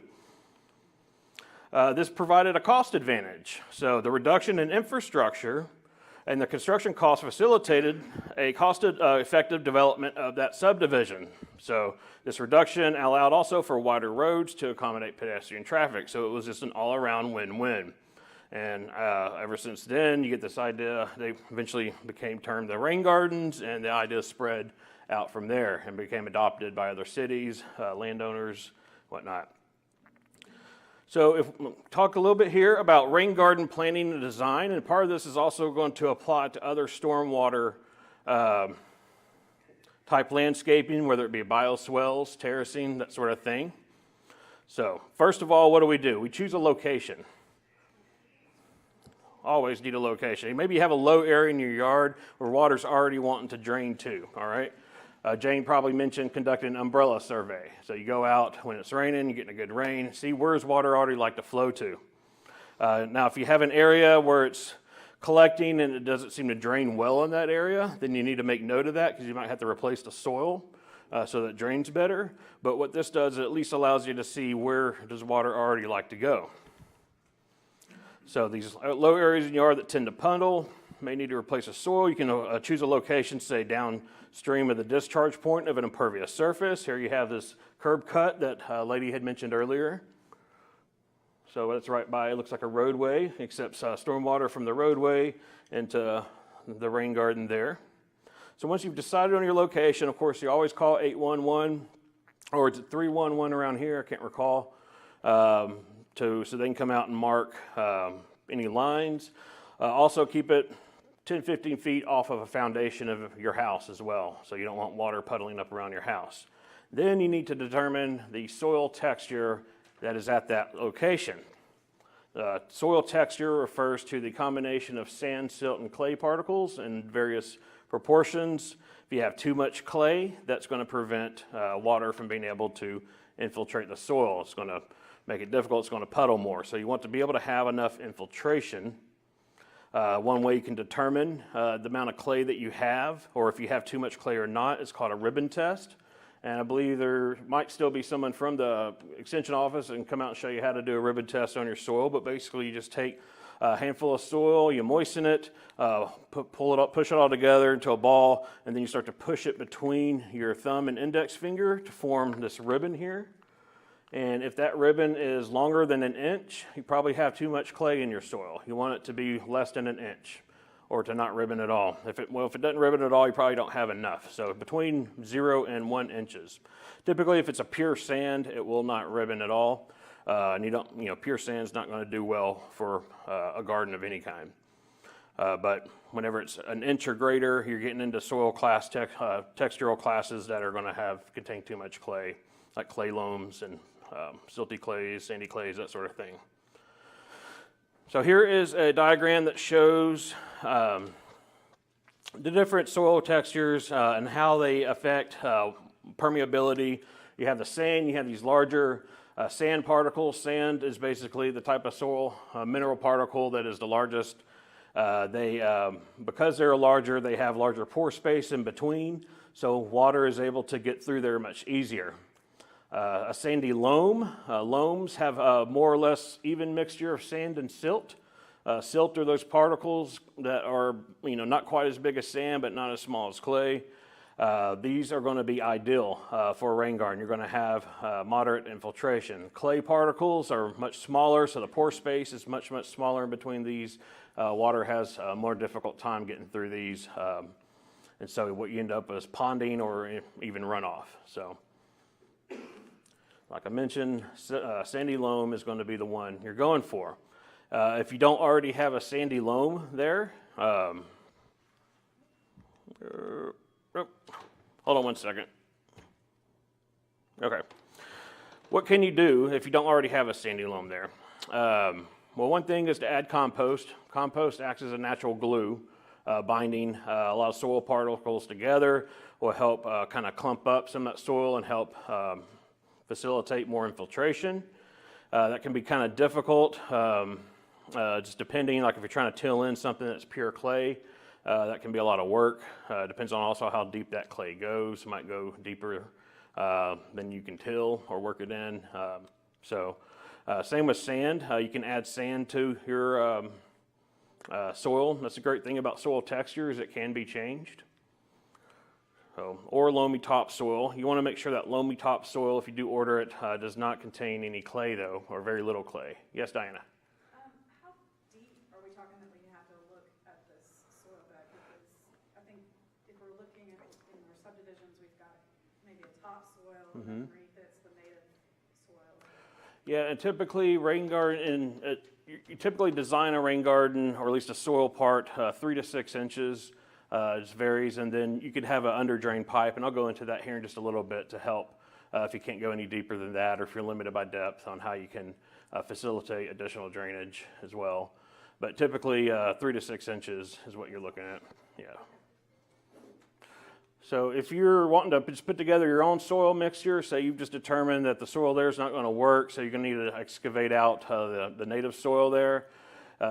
Typically, an ideal soil mixture is going to be 40 to 50% sand, 20 to 30% topsoil without clay. Make sure there's not clay in that topsoil, and 30% compost. The compost is going to be where a lot of the nutrients come from. Not all the nutrients. Some of the nutrients do come from the mineral portion of the soil, but compost definitely provides a lot of the nitrogen and whatnot that's already bioavailable. All right, next. What's the shape and size of a rain garden or a bioswell? Typically, with the bioswell, if you already have an area of your yard that's draining, I visited a lady's house a couple months ago on Mount Sequoia, and there was this side of the house where uphill, the neighbor had their drainage, the pipe was exposed right there, it was coming right out, draining right down her side of her property and into the road. And it was just like this shallow little drainage that you can see there. Nothing, I was having trouble growing stuff. And she was wondering, well, what can I plant here? What can I do here? So we gave her some recommendations. That would be a great area for a bioswell, or even have an occasional terrace just to kind of help slow the water, contain it periodically as it comes down the slope, and provided a list of plants that would grow in a situation like that. But if you're wanting to do just a rain garden, first size, okay? A general rule of thumb is the rain garden, if you're dealing with residential size scale rain gardens, you want them to be about a third of the area that is going to be draining to it, or a third of the impervious area that's draining to it. However, if you really want to get more specific, the U of A Extension Office has a great PDF out there with a table on how to determine the size of your rain garden. Based on the surface area that's impermeable, and if your rain garden size, if you're going to have it be 6 feet deep, then there's these options that you can go with, versus 3 feet deep, you have some other options. That's a great resource to kind of determine the dimensions. 6 inches deep, the required size of the rain garden is 6 inches deep. Yeah, did I say feet? Yeah. Okay, yeah. You want it to be 3 to 6 inches deep, sorry. Yeah. But the dimensions from the top-down view, the plan view, is going to be in feet. Yeah, so, sorry, yeah. Eric, you said this is on the U of A website? The University of Arkansas Extension Office. Extension office. Yeah. That's that, if you went to that knowtheflow.com or knowtheflowwa.com, on the top, that's the extension website for my page. It'll all search together, you search in the search bar. Yeah. Going back one slide, please, just one more. Yeah. X equals, okay. Yep, basically just a third is a rule of thumb of the impervious surface that's drained into your rain garden. How much does aeration help on your yard if you have storm runoff? How much does what now? Aerating your yard, how much does that help to absorb the? When you say aerating, how do you mean? Well, they have a machine that goes and they go about 3 to 4 inches deep into the ground all of them. I'm not familiar with that. Do you perforate your yard, or do you have permanently installed pipes that let air out, or? Oh, okay. I would imagine that would help for a while, but eventually that soil would fill back in. Do it, I guess, once a year, I don't know how much it will. Yeah, I mean, it depends on the area and how much rain you're getting, all that stuff. I mean, it would depend on various factors. I would imagine that would help facilitate more infiltration, but it's a possibility. Then you're looking also at how much, what's the water holding capacity of your soil, Some places around here you got a restrictive layer like bedrock pretty close, and so once the soil becomes saturated, that's when runoff is going to start happening. So, I mean, if you end up with soil that's not able to hold all the storm water, then that's when you might look at landscaping options that will help slow down and store that runoff, like a rain garden or something like Bioswell or terracing, something like that. So, but if it seems to be working just fine for you, then I'd just leave it. Okay, gotcha. Well, it's worth a try. I haven't heard of that, but I would think that if you're increasing channels for the water to get into the soil, then you're improving the infiltration rate of the soil that way. Yeah. All right. So then you know what size you want it. You know where you want it. You know whether or not you need to replace the soil or whether the soil there is already good. What are your next steps? Well, you can either excavate or fill. Say if you're on a slope, you might add a little berm, and I'll go into a little more details on that. I will say, though, if you do this in your front yard and you have this construction tape, don't use the police crime scene tape because your neighbors will think you have some bodies buried in your front yard. So just a word of warning, be careful, or you might explain to your neighbors what you're doing so they're not all suddenly worried. But for level areas, excavate to about a consistent depth. Of course, the base of your rain garden can be sloped slightly towards the downstream end. That'll help that end hold more water in that soil as it rains. However, if you're dealing with a slope, like many of our yards are here in Northwest Arkansas, there's a technique you can use here. Literature I've read has recommended working in like 5 to 10 feet increments. So if your rain garden's only 10 feet long, you should be fine.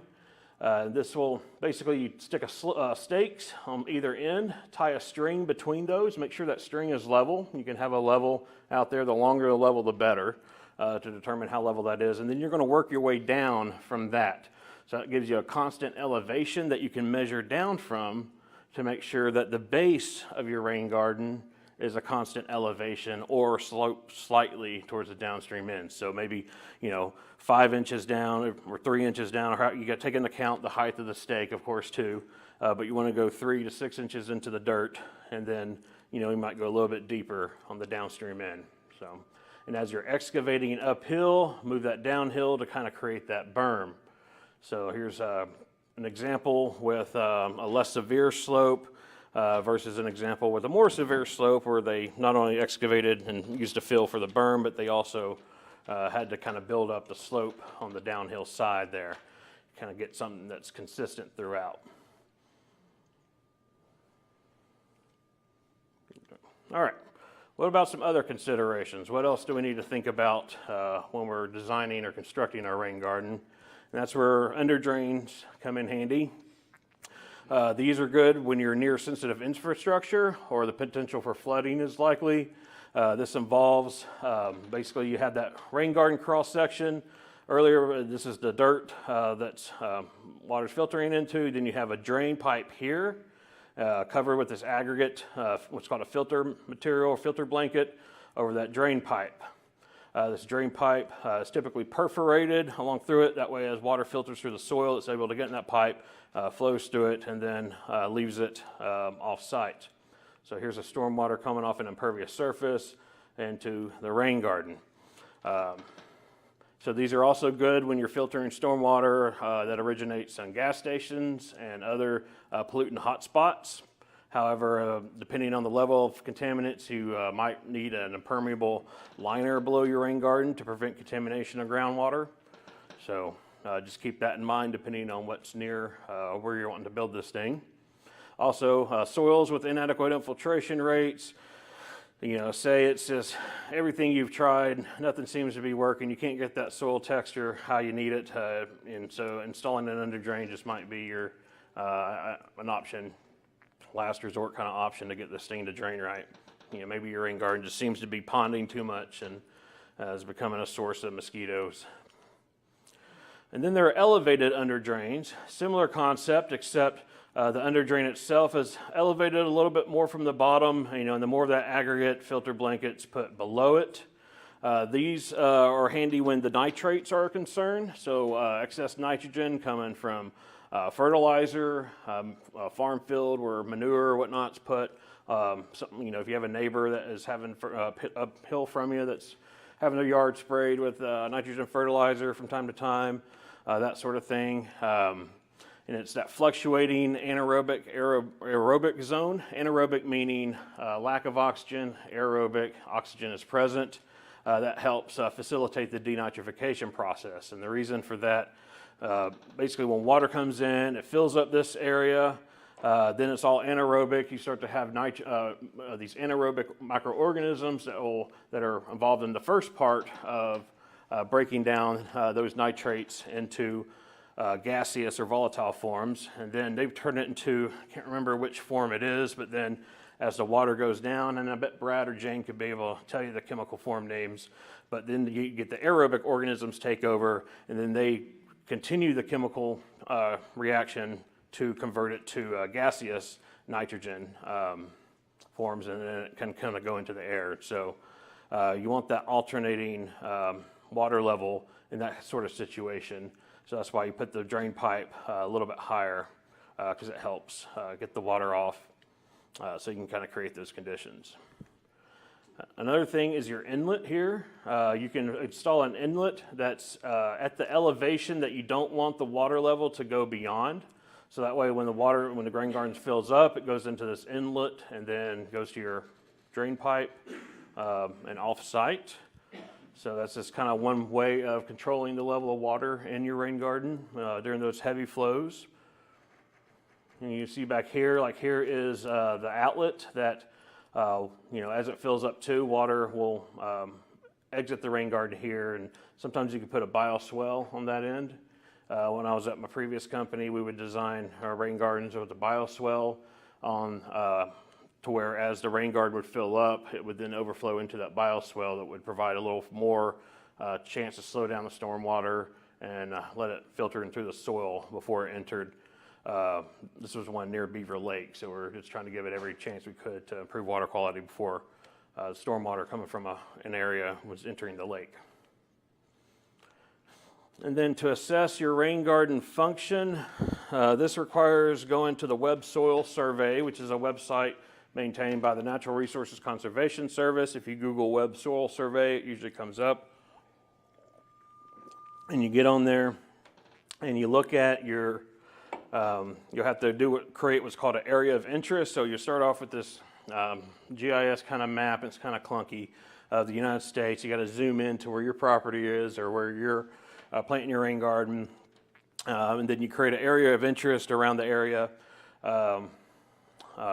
where you have your rain garden, and then it will pull up all kinds of information about the soils there. So then you have to go tab over a little bit to soil properties and look up what's called the hydrologic soil group. And basically your soil will be divided into one of four groups. So once you know your hydrologic soil group, there are some calculations you can run looking at the recharge volume and the site imperviousness to find out if your rain garden is functioning at a level that is comparable to what was there before the native environment there. So usually you can find out more about this technique online, but that's just one way to kind of assess, is your rain garden a good replacement for what was previously there. Sir, Yes. what is the website for that map? Web Soil Survey. Web Soil Survey. Yep. No, I would Google that. It's got some long government, URL type thing, but it's put out by like Natural Resources Conservation Service. They used to have the county soil surveys and books, and then when the internet was invented, they put it all online. So stop printing the books. So, yep.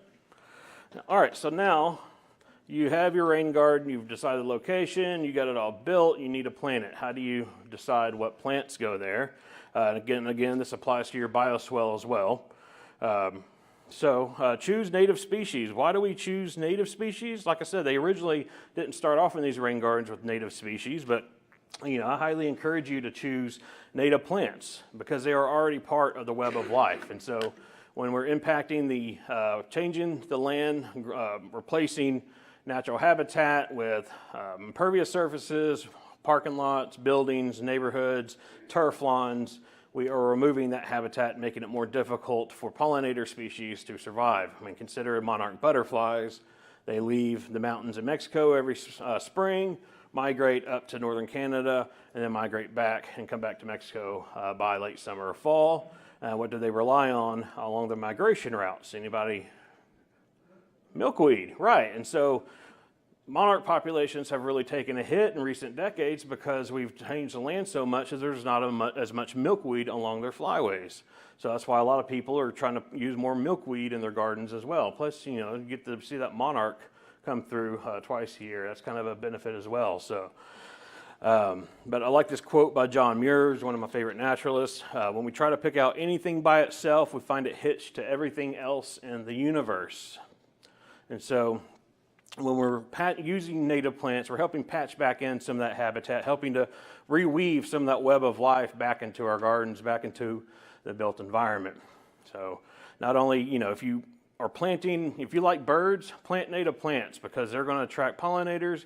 Birds come to consume the larvae, the caterpillars of those pollinators, feed them to their young, and so you're going to have more birds in your yard. Especially hummingbirds or certain plant species that hummingbirds love, especially these red flowers with long corollas, like trumpet honeysuckle, cardinal flower. So I mean, why waste money and time on having hummingbird feeders? You got to refill and all that. You can just have a beautiful flower there that's going to bring them anyway. So there's just a benefit to knowing which native species to plant that require less work on our parts to kind of bring the wildlife that we enjoy viewing from our windows.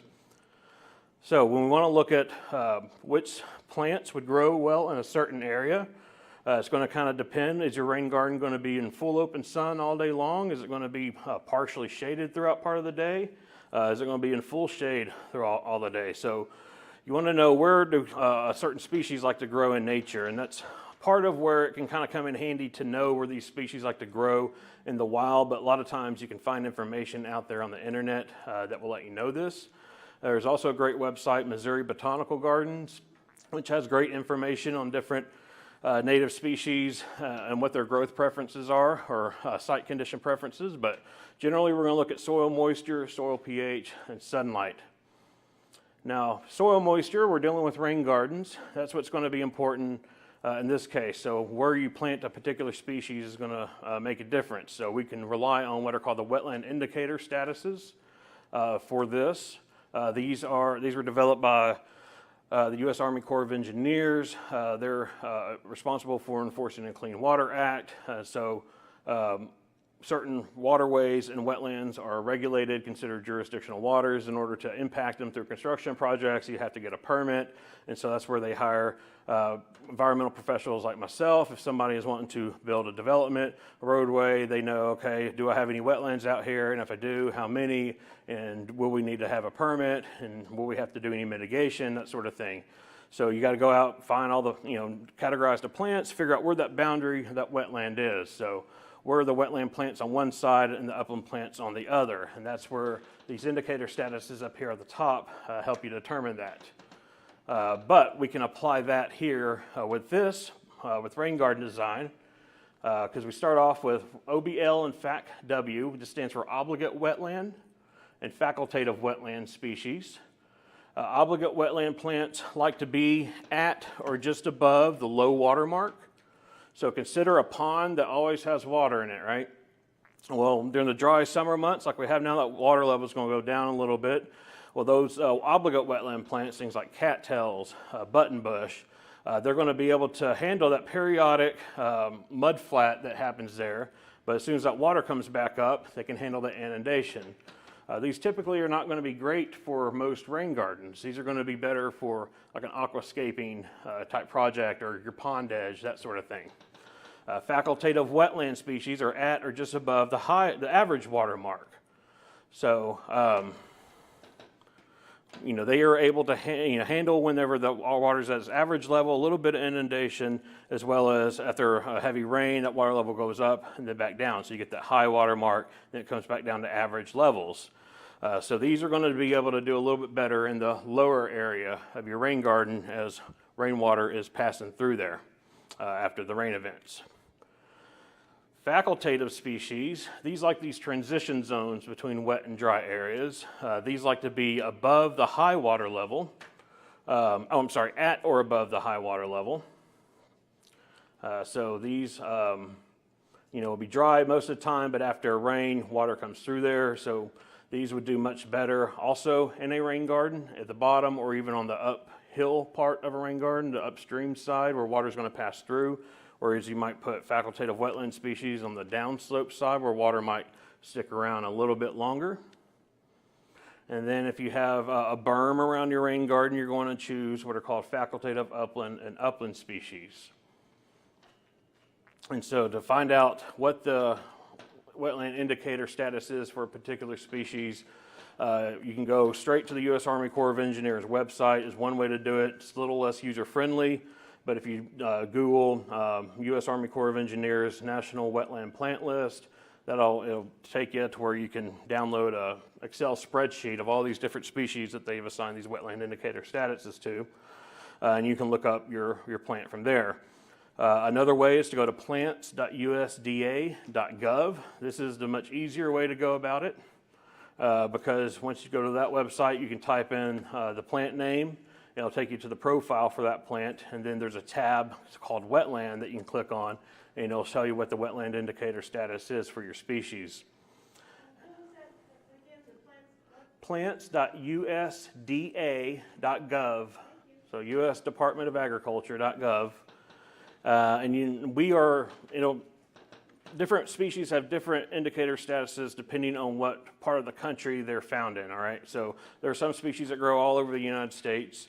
And so you want to make sure that you're looking at the indicator status for where you're wanting your rain garden to be. And so currently here in Fayetteville, we are in what's called the Eastern Mountain and Piedmont region. We're kind of lumped in with the Appalachians just because we're so similar in climate and topography.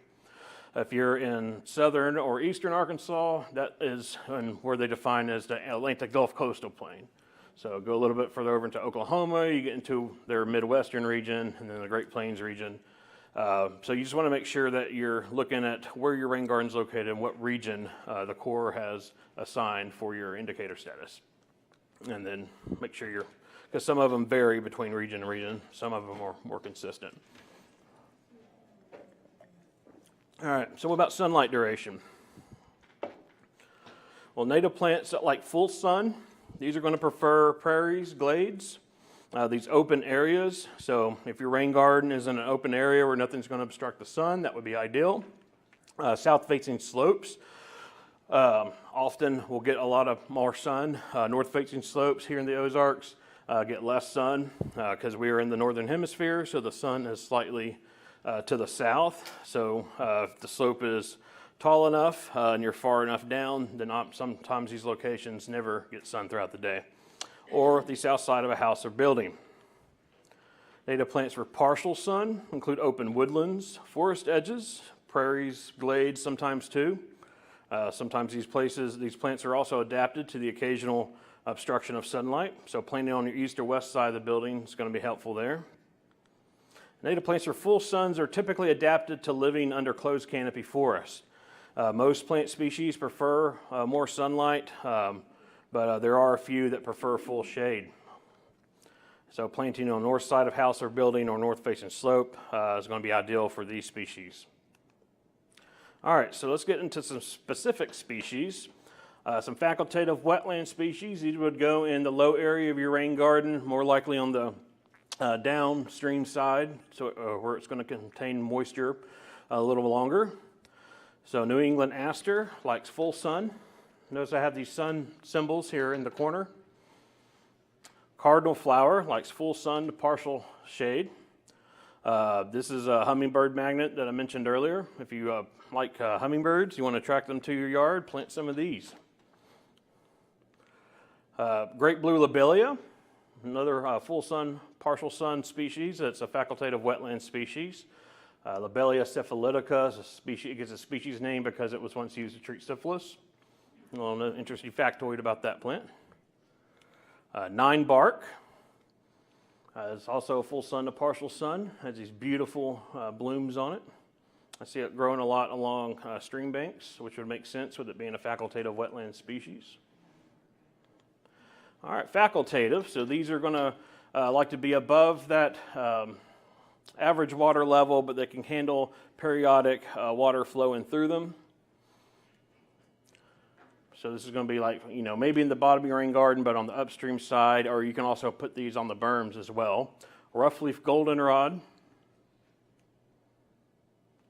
orange coneflower, like full sun, rattlesnake master.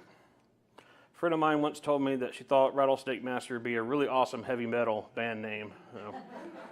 I agree. I think that would be an awesome name for a heavy metal band. I would go see them. I don't listen to as much heavy metal as I did when I was younger, but I would go see one of them now.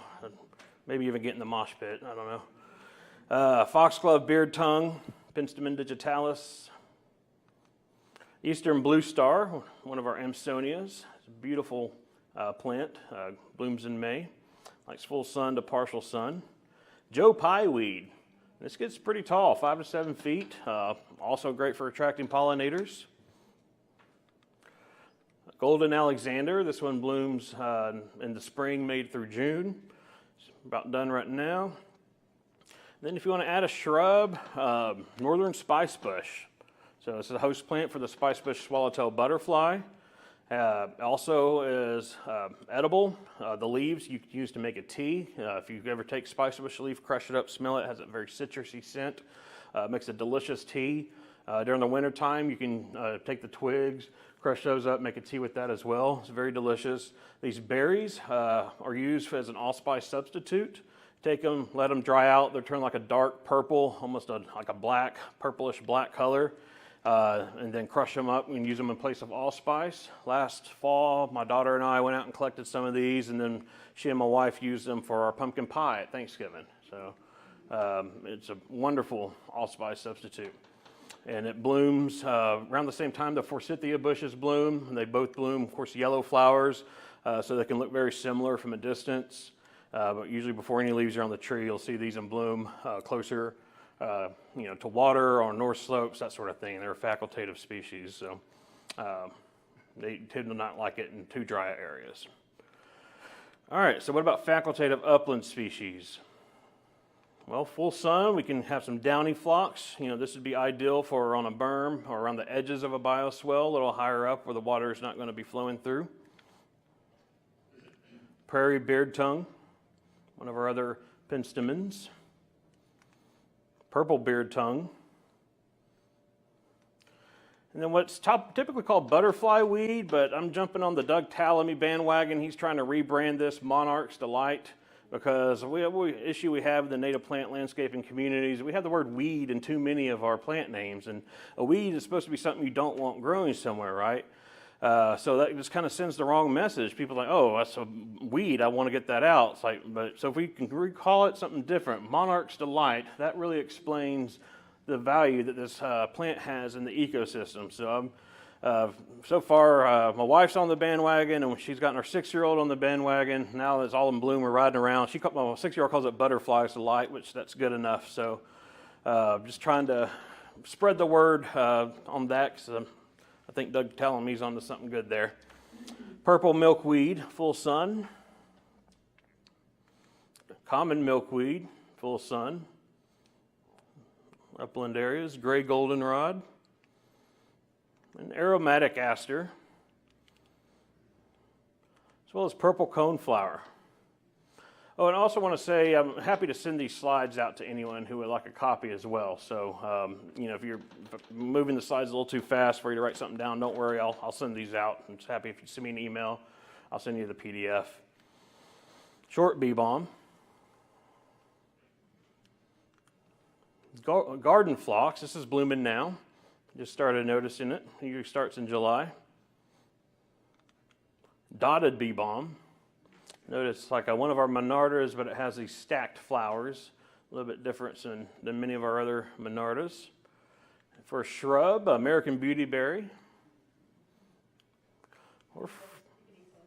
Yes, yep, you can. Yeah, don't confuse them with coralberry, which are not edible, but they look similar, and some people get them confused. But yeah, fragrant sumac. Also, you can make sumac-ade with those berries. Some people get this confused with poison ivy. The leaves can look similar to poison ivy. Main difference being that on poison ivy, the terminal leaf has a stem or a petiole on it, whereas these are, I believe what's called sessile, where the base of the leaf connects directly to the axil of the two leaves before it. So that's one way to tell apart if you're ever wondering whether what you have. New Jersey tea. This is one that got its name because the American colonialists, when they were protesting British tea, they would were using this instead as a tea substitute. This does not contain caffeine, so I imagine they had a lot of caffeine withdrawal. We do have some plants that have caffeine, yaupon holly being one of those, but it's not native to the Ozarks, but some people, it will grow here in a landscaped environment, but it does grow in Louisiana and south of here. Blue stem goldenrod. Fire pink. It's another great one for hummingbirds. It's hard to tell from this photo, but this has a deep tubular kind of flower shape that accommodates their beaks really well. And woodland phlox, this is one that likes these shadier environments. All right, so briefly I want to cover a few species that are going to be good at improving water quality and that are good for what's called phytoremediation. Some plants have this natural ability, depending on the plant's physiology, depending on how it's adapted to certain environmental conditions. It can either take up contaminants and break it down through its metabolic processes, or its roots will exude certain substances that stimulate microbial activity, and those microbes are able to break down certain contaminants, depending on the contaminant in the plant. All plants have the natural ability to facilitate the breakdown of low to moderate levels of petroleum, at levels that you might see in runoff coming from a parking lot, but some plants are better at it than others, and it has to do with their root systems. And how they do this is they exude those sugars and whatnot through the roots that stimulate microbial activity in the soil, and these hydrocarbons become food for certain species of microorganisms. And so when you have certain plants with larger, thicker root systems that don't take up as a greater volume of soil, those are able to facilitate as much breakdown. These fibrous, stringy root systems take up a greater volume of soil. They have a greater surface area associated with these root systems, and they're able to do a much better job breaking down petroleum products. So keep in mind, this would not work in an oil spill kind of situation. Anything at a level where it would prevent plants from growing, this would not be effective. We're really talking about the levels that you might see contained in stormwater runoff. So what are some facultative wetland species that we might include because of its ability to help clean up contaminants contained in stormwater? Well, like eastern gamagrass, it's been shown through research to be able to facilitate the breakdown of petroleum, polychlorinated biphenyls, as well as pesticides commonly used in residential areas, pendimethalin, chlorpyrifos, chlorothalonol. I'm probably butchering those names. Juncus effusus, soft rush, one that you commonly seen used. This is one reason why Ecological Design Group uses this species in a lot of their low-impact development design. But yeah, it is great for breaking down petroleum, and it likes growing in these areas where water likes to grow or go. Facultative species. This would include big blue stem. A lot of these prairie species have those fibrous root systems. Research has shown repeatedly that it can facilitate the breakdown of petroleum, as well as atrazine, chlorpyrifos, pendimethalin, other pesticides I'm not going to try to pronounce because I know I'll butcher that. Switchgrass, petroleum as well as excess nutrients. So maybe you're trying to find a source to suck up some of the extra nitrogen and phosphorus that's coming from your neighbor's property. It has a fast growth rate, produces a lot of biomass in a single year, and that really helps suck up a lot of those nutrients, prevent it from getting into the water and causing eutrophication issues downstream. About some facultative upland species, little blue stem. Also great for breaking down petroleum. Atrazine and pendimethalin with Indian grass. Canadian wild rye, this is one of our native cool season grasses. So the previous two are warm season grasses, so having a combination is good if you would like to have some biomass throughout the year. Bottle brush grass, if anyone has ever had a baby where you had a bottle brush, you can probably tell why it's called bottle brush grass. Those seed heads look very much like bottle brushes. All right, so here's my contact info. More than welcome to reach out to me. If you send me an email, I'll be happy to send you a copy of these slides. Also happy to share the research I've collected over the years, the papers and whatnot that base some of this on. I have a folder, just keep it a big trove of it. Anyway, so if you want to write that down, then I'll skip to the next slide where I give you some more follow-up information. Good. All right, so if you want to learn more about Wildlands, Native Plants, Natural Landscapes, there's our website. You can follow us on Facebook, Instagram. We're even on TikTok because we're trying to be cool like the young kids. You can join us. You can send us an email, wildlandsozarkchapter@gmail.com. We'd love to see you at one of our monthly programs. The next one we have coming up next month, we'll be going out to Thaden School in Bentonville and getting a tour of the grounds there. So they do a lot of native plant landscaping. And then after that, I think we got some programs on native bees, how to support your wildlife during the winter time with your yard, that sort of thing. So, and any questions? I have a follow-up question. Yes. Same question, just to ask it a different way. So the depth of the rain garden, you said 3 to 6 inches, but that's the active soil, right? So Correct. Like, Yes. so then you showed illustrations that have gravel underneath. Like, what would be like the maximum depth that we would expect to Well, have to dig in our yard, say, for instance? let me take that back. The 3 to 6 inches is the cavity, say, the excavated area that's going to hold standing water. The depth of the soil can go as low as you need it to. So you typically wanted that to go deep enough for the plant roots to be able to establish. And then you're asking about the aggregate level, what level that depth that would need to be at. Mm-hmm. I mean, I think that's just going to kind of vary because There's a lot of information online. that would be the best answer I could give you is, yeah, there's a lot of information online that you can refer Yes, to. that's what I have. So there's great rains and garden design manuals written for other parts of the country. I think some of those would probably apply here. Yeah, I mean, I know engineering firms, design firm, landscape architecture, they're probably looking at all these local, calculations, drainage areas, all that when they make those sorts of decisions.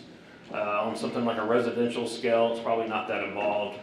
But yeah, I would imagine like a home rain garden design guide, which are free online, would give you some good information there. Yeah. Anything else? Thank you. All right, thank you. Have a good day. Again, there's 2 emails in the back table if you guys don't mind filling them out.